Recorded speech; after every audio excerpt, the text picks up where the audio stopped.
Hi guys, today I'm going to be reading Mr. Peabody's Apples by Madonna. It's one of my favorite books.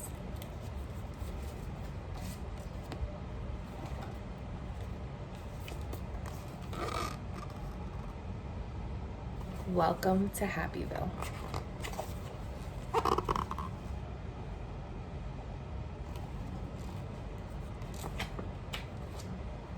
In the town of Happyville, which wasn't a very big town, Mr. Peabody was congratulating his Little League team on a great game. They had not won, but no one really cared because they'd had such a good time playing. Mr. Peabody was a history teacher at the local school, and during the summer, he dedicated every Saturday to organizing baseball games with other schools. Billy Little, which wasn't a very big boy, was one of Mr. Peabody's students. He loved baseball more than anything, and he thought Mr. Peabody was the greatest man. After each game, Billy would always help to pick up all the bats and balls, and when they were finished, Mr. Peabody would smile and say, "Thanks, Billy. Good job. I'll see you next Saturday."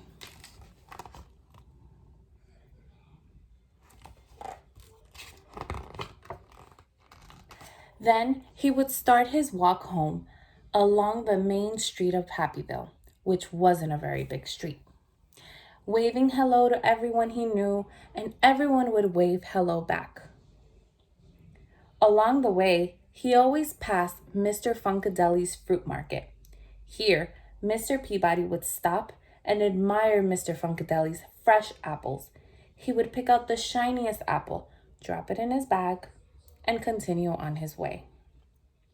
Across the street, Tommy Tittlebottom watched with curiosity as Mr. Peabody walked away with the apple.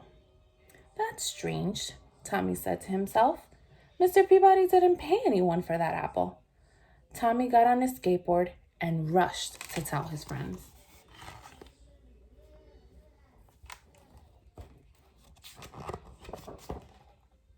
The following Saturday, Mr. Peabody's team played another game and they lost as usual. But no one seemed to care because they'd had such a good time playing. Billy picked up the balls and bats, and Mr. Peabody set off on his walk home. He waved to everyone he knew, and they waved back. Once again, he stopped outside Mr. Funkadeli's fruit market, picked up the shiniest apple, dropped it in his bag, and continued on his way. Across the street, Tommy Tittlebottom and his friends watched Mr. Peabody as they were amazed at what they saw. Mr. Peabody had not paid for his apple. They couldn't wait to tell all their friends, who told their parents, who told their neighbors, who told their friends, in the town of Happyville, which wasn't a very big town.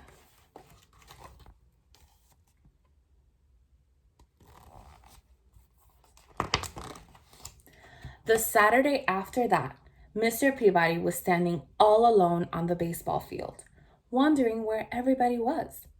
Then he saw Billy walking towards him with a sad look on his face. "Hello, Billy. I'm glad you're here. Where's the rest of the team?"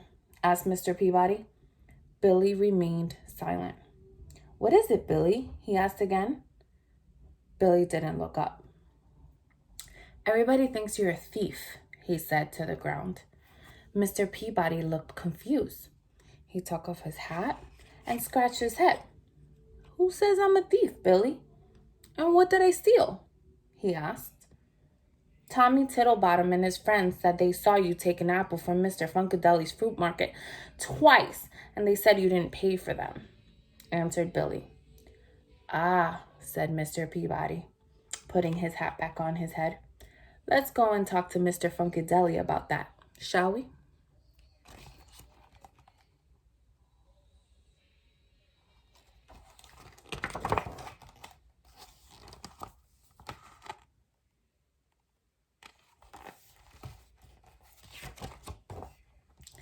Billy and Mr. Peabody walked down the main street, which wasn't a very big street, and Mr. Peabody waved to all the people he knew. But now, some of them did not wave back, and some pretended they did not even see him. They finally arrived at Mr. Funkadeli's fruit market. Out popped Mr. Funkadeli, who said, "Hey, what are you doing here, Mr. Peabody? Why aren't you at the game?" "There wasn't a game today," said Mr. Peabody, "and I was wondering if I could take my apple earlier than usual." "Sure, why not?" replied Mr. Funkadeli. "You pay for them every Saturday morning when you pick up your milk, so you can take them when you like." "You want the big shiny one, Mr. Peabody?" Mr. Peabody took his apple, smiled, and offered it to Billy. "I would like to take the apple, Mr. Peabody, but I have to go and find Tommy and explain everything," said Billy.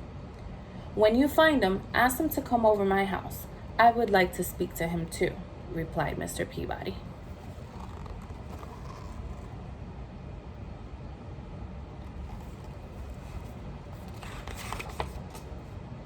A little while later, Billy found Tommy and told him what had happened with the apples. He told Tommy that Mr. Peabody wanted to speak to him right away. So off Tommy ran, and when he arrived, he rang the doorbell. Mr. Peabody came to the door. They looked at each other for a while.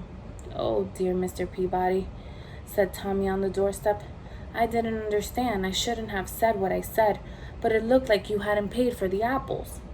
Mr. Peabody's eyebrows went up a little, and he felt the warm breeze blow across his face. "It doesn't matter what it looked like," he said. "What matters is the truth." Tommy looked down at his shoes and said, "I'm so sorry. What can I do to make things better now?" Mr. Peabody took a deep breath, looked up at the small cloud that was in the sky, and said, "I'll tell you what, Tommy. Meet me at the baseball diamond in 1 hour and bring up pillows stuffed with feathers." "Okay," said Tommy, who then ran off to his house to get a pillow.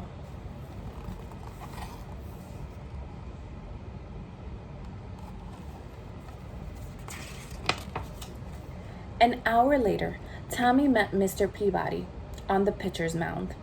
"Hello, Tommy," said Mr. Peabody. "Follow me and bring your pillow." Tommy followed Mr. Peabody to the top of the bleachers, wondering what this was all about. "It's a windy day, isn't it?" asked Mr. Peabody when they reached to the top.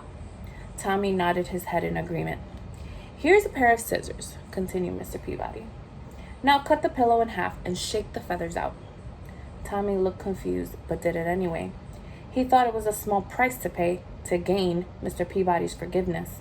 The wind carried the thousands of feathers far and wide.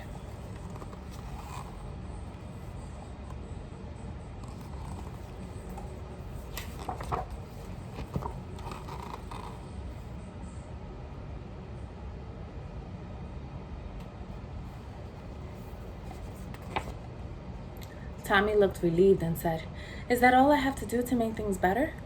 "There's one more thing," said Mr. Peabody. "Now you must go and pick up all the feathers." Tommy frowned. "I don't think it's possible to pick up all the feathers," Tommy replied. "It would be just as impossible to undo the damage that you've done by spreading the rumor that I am a thief," said Mr. Peabody. "Each feather represents a person in Happyville."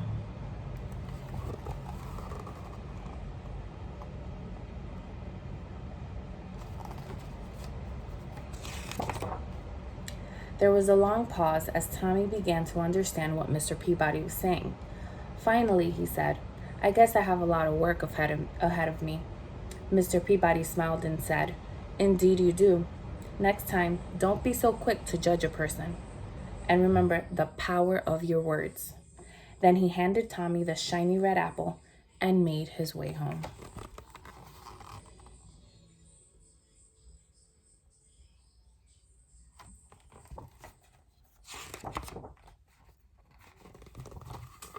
The end.